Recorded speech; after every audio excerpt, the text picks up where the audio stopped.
السلام عليكم ورحمة الله وبركاته.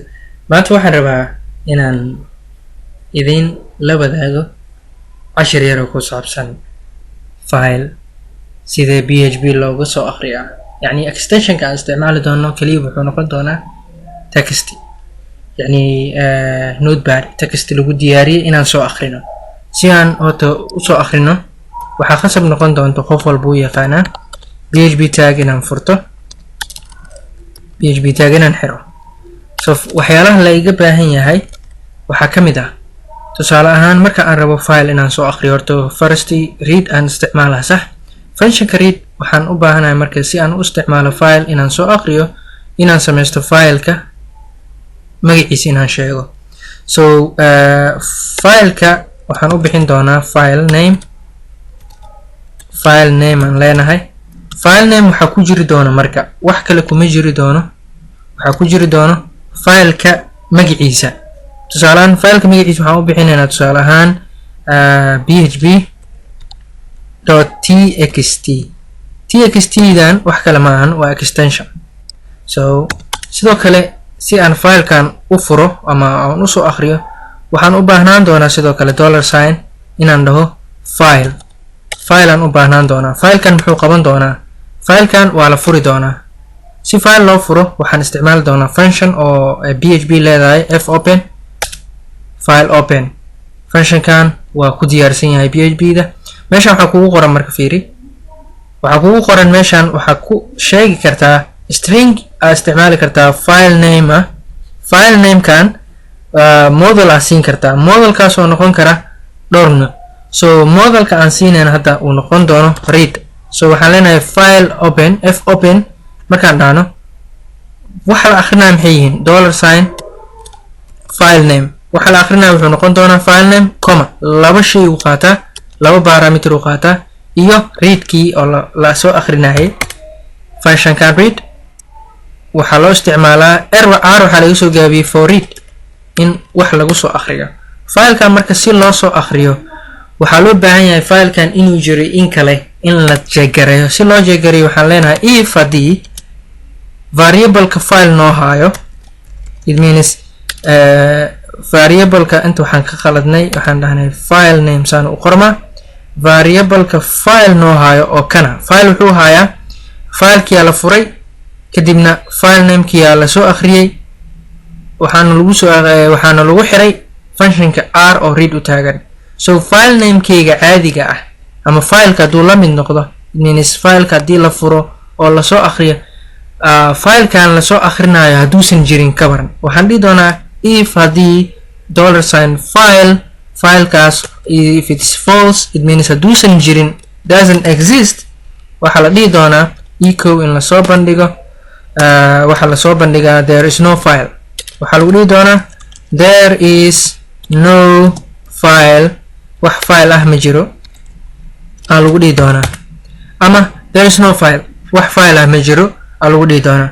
kadibna waxaan dhihi doonaa exit. markii saasna la dhahaaba programka naga xir gebi ahaanba. else qaybta else-ga waxaan kusoo bandhigi doonaa filekeena inaan soo akhrino.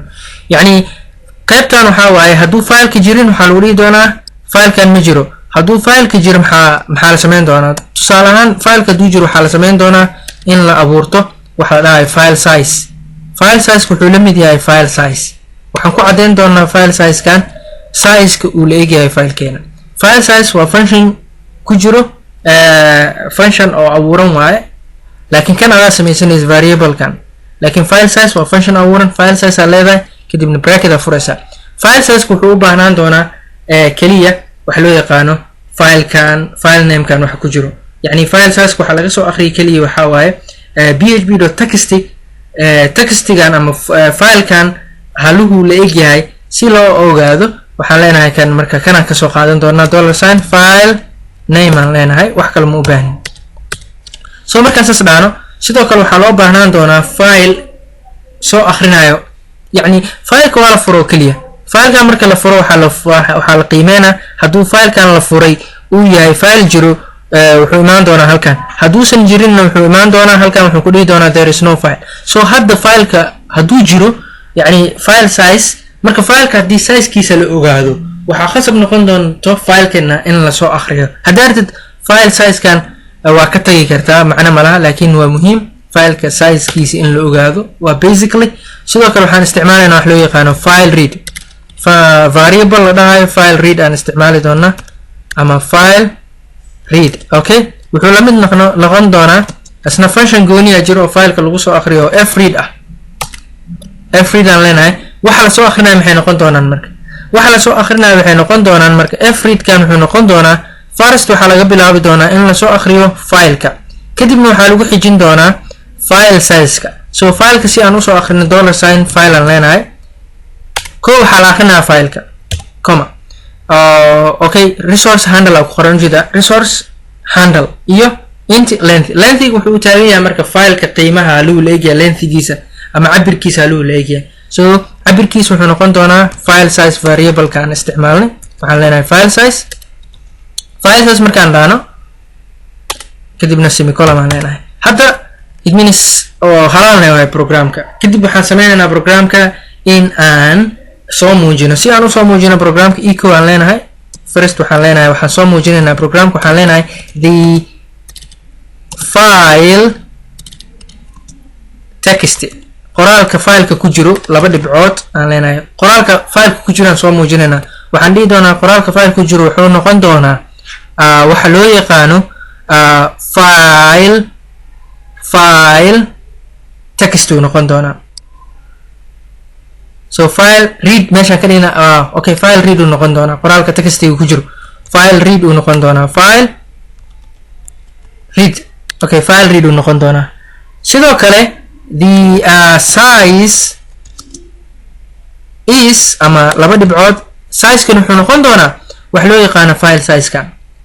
file read-ka maxaa ku jiro? file read-ka waxa ku jiro waxaa waaye filekii oo kana iyo size-kiisa ku jiro. waa la soo akhrin doonaa. so si aan usoo bandhigno file read-ka aan sameyn doonaa. file read-ka wuxuu ku jiro file size-ka iyo fileka. so si aan usoo bandhigo filekan size-kiisana waxaan raacsiin doonaa $sign file size, kadibna waan xiri doonaa. kadibna waxaan kusoo dhameyn doonaa. waxaan furay tusaale ahaan meeshan waxaa furan fiiri file open furan.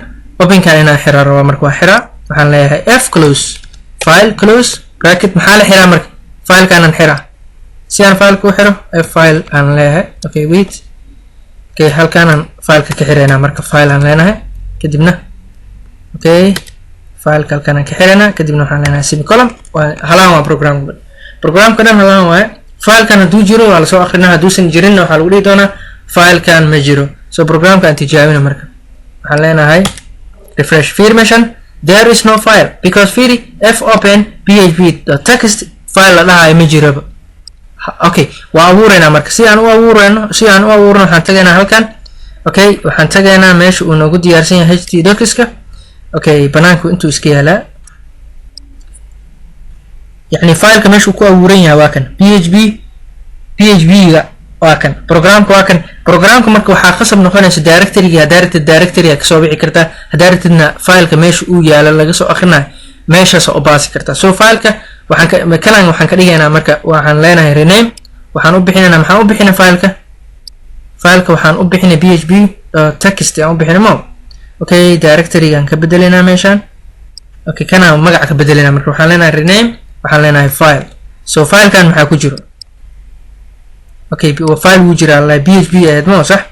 php aan ka dhigaynaa meeshan. okay, php aan ka dhignay oo ku dhufanaynaa marka. okay, php ga wax ma ku jiro hadda? wax ma ku jiro. so fiir muxuu dhihi doonaa? fiir refresh leh wuxuu ku dhihi doonaa warning fread lengthiga parameter must be greater than 0. it means condition ugu xiran parameterka lengthiga laga soo akhrinayo waa inuu ka weynaadaa 0 si loo soo akhriyo. so wuxuu soo akhriyay digrina meesha noogu qoran. wuxuu soo akhriyay file text and the size is 0. so si aan u ogaano fileka waxa ku qoran oo aan uga baxno errorkan waxaan ku qoraynaa fileka something shay aan ku qoraynaa php waakan. so waxaan ku qoraa tusaale ahaan the world is coming. waa save garaynayna marka saas dhaana control s aan leenahay kadibna refresh aan leenahay. meesha maxaa kugu qoran the file text. fileka waxaan ku qornay waa kan halkan uu ku qoran yahay. The world is coming. The world is coming. Size kiisana waa 20 bit. 20 byte and 3. Waxa way 1 2 3 space ka 4 5 6 7 8 9 10 11 12 13 14 15 16 17 18 19 20 bakas 20 byte halkii character ama halkii xaraf wuxuu u dhigmaa hal byte. So waa mahadsantihiin. Wassalaamu calaykum waraxmatullaahi wabarakatuh.